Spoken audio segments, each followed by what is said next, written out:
Hello everyone, मेरा नाम शिवम है। मैं डिपार्टमेंट ऑफ पोस्ट में as a branch post master काम कर रहा हूँ। तो आज मैं आपको मेरी पूरी जर्नी बताने वाला हूँ कि मेरा कितने परसेंट पे सिलेक्शन हुआ और मैंने फॉर्म फिल कब किया था, मैंने अपने पोस्ट प्रेफरेंस कैसे फ़िल किए थे और जो मेरा सिलेक्शन है वो किस तारीख को हुआ और सिलेक्शन के बाद मेरे वेरिफिकेशन में मुझे कितना टाइम लगा और मेरी जॉइनिंग मेरे सिलेक्शन के कितने दिनों बाद हुई। तो आज मैं सारी जानकारी आपको वन बाय वन करके स्टेप बाय स्टेप बताने वाला हूँ। तो गाइस, मेरा नाम है शिवम, आप देख रहे हैं शिवम्स कॉर्नर। तो चलिए शुरू करते हैं। तो सबसे पहले मैंने अपना फॉर्म फिल किया था 17 जुलाई 2024 को। जब इसके फॉर्म भरना स्टार्ट हुए थे तब मैंने अपना भी फॉर्म भरा और फिर उसके बाद मैंने लगभग इसकी लिस्ट का फर्स्ट लिस्ट का वेट किया। जैसे ही फर्स्ट लिस्ट आई तो फर्स्ट लिस्ट में मैंने चेक किया तो लगभग 100% वालों का हो रहा था। और मैंने अपना फॉर्म एमपी से फ़िल किया था और उसमें भी जबलपुर डिवीज़न से। तो उसमें लगभग टोटल 4000 वैकेंसीज़ हमारे एमपी से थी। तो एमपी में मैं लिस्ट चेक करते जा रहा था तो उसमें लगभग 100% वाले बहुत सारे थे। इस कारण से मेरा फर्स्ट लिस्ट में तो नाम नहीं आ पाया।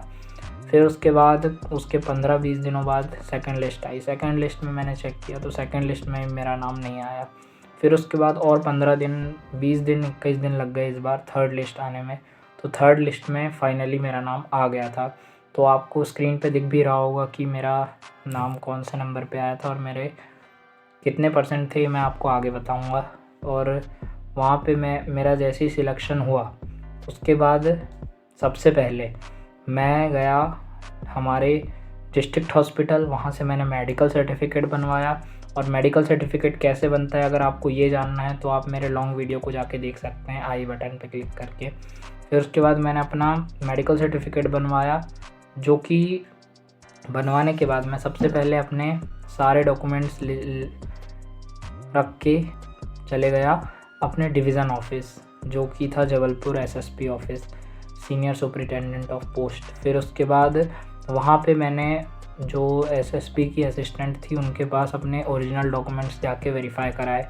तो पहली बारी में मेरा जो मेडिकल सर्टिफिकेट था वो रिजेक्ट हो गया, क्योंकि मैं पीडब्ल्यूडी कैटेगरी से सिलेक्टेड हूँ। तो उसमें मेडिकल सर्टिफिकेट में स्पेसिफिकली उस प्रॉब्लम के बारे में लिखा नहीं हुआ था। तो उन्होंने मुझे मेडिकल सर्टिफिकेट दोबारा बनवाने बोला। तो मैं फिर दोबारा आया और दोबारा मैंने मेडिकल सर्टिफिकेट बनवाया और मैंने मेडिकल सर्टिफिकेट में अपनी पीडब्ल्यूडी की प्रॉब्लम को लिखवाया। तो फिर जब सेकेंड टाइम मैं डॉक्यूमेंट्स लेके गया तो मेरे डॉक्यूमेंट वेरीफाई हो गए।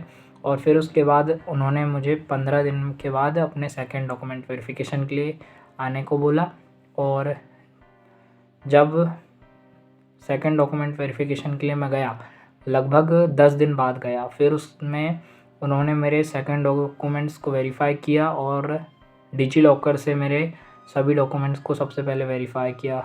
फिर उसके बाद जैसे ही डिजी लॉकर में उन्होंने वेरीफाई किया तो उन्होंने मुझे एक अटेस्टेशन फॉर्म दिया जिसमें लगभग 9 पेज थे। तो उसमें आपको 2 मेडिकल सर्टिफिकेट बनवाने होते हैं, जो कि अलग अलग गजेटेड ऑफिसर से साइन होने चाहिए। जिसमें पहला सर्टिफिकेट में आप अपने स्कूल के प्रिंसिपल से साइन करवा सकते हैं और जो दूसरा सर्टिफिकेट है उसमें आप किसी भी डॉक्टर जो कि गजेटेड हो गवर्नमेंट हॉस्पिटल के, उनसे साइन करवा सकते हैं।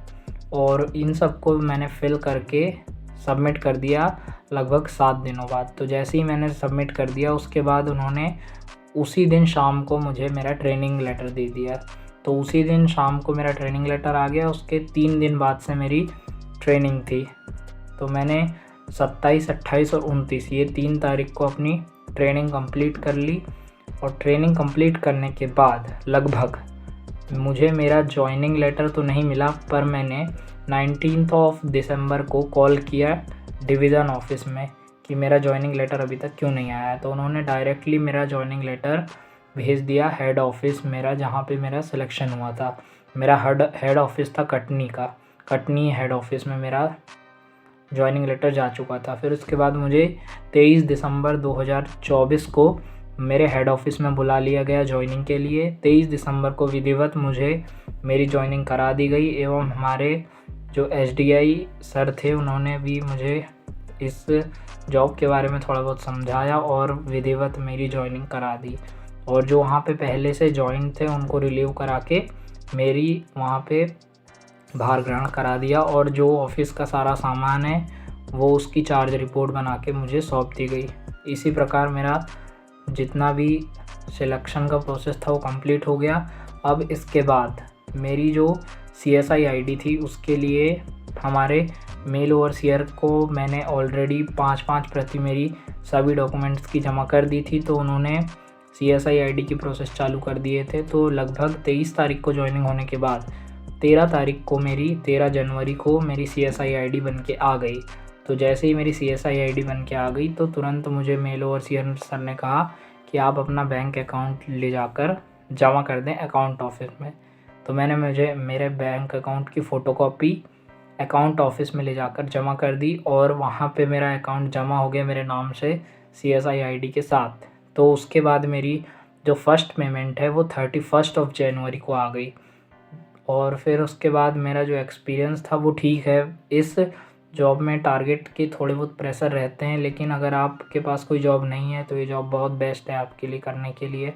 इसमें आपको आपके सीनियर्स से बहुत पोलाइटली बिहेव करना है, और वो जो ऑर्डर्स देते हैं उनको अच्छे से फॉलो करना है। और यदि आपका किसी कारणवश कभी कंप्लीट नहीं होता है टारगेट, तो वो आपको सिर्फ बोलेंगे, आपके साथ कुछ ज़्यादा दुर्व्यवहार नहीं होगा, आपकी जॉब नहीं जाएगी।